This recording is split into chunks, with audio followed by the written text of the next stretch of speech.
Alors, on regarde si moi j'ai reçu des chiffres du Colorado il n'y a pas très longtemps, donc qui sont très inquiétants en fait. Alors effectivement, en termes de coûts, c'est un succès, ça rapporte 2 milliards de dollars, mais on ne parle pas des coûts sociaux. Donc c'est-à-dire qu'en vérité, on a oublié de dire, dans la balance, il faut les plus et les moins. Donc on ne parle que du plus. Il y a une augmentation de 30% de gens qui sont admis aux urgences pour cause de cannabis. Mais ce qui est plus dangereux encore et ce qui est plus grave, une augmentation de 50% d'admission d'enfants mineurs, alors que normalement c'est interdit aux mineurs, donc d'admission aux urgences.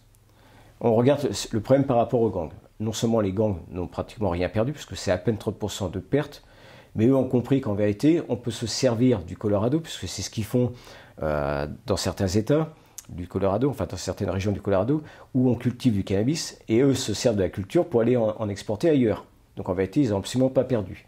Et on l'a vu sur le problème de l'héroïne, puisque malheureusement, il y a une recrudescence d'héroïne à l'heure actuelle aux États-Unis, où les gangs, sachant qu'ils avaient perdu une partie, pour dénoncer le système de la légalisation, se mettent à vendre de l'héroïne pratiquement au prix du cannabis. Donc, alors effectivement, tous les consommateurs de cannabis ne passeront pas, mais même s'ils en prennent que 5-10%, 5-10% de chiffres en plus, et qui compenseront largement les à peine 30% de pertes qu'ils ont.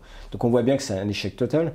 En plus, on s'aperçoit que maintenant, malheureusement, ceux qui vendent du cannabis le vendent très souvent à côté des écoles. Donc c'est pas du tout ce qui était prévu à la base. Ça devait rapporter de l'argent à l'État, mais ça ne le rapporte pas, parce que il faut quand même rappeler que dans le système américain, la vente de cannabis est interdite.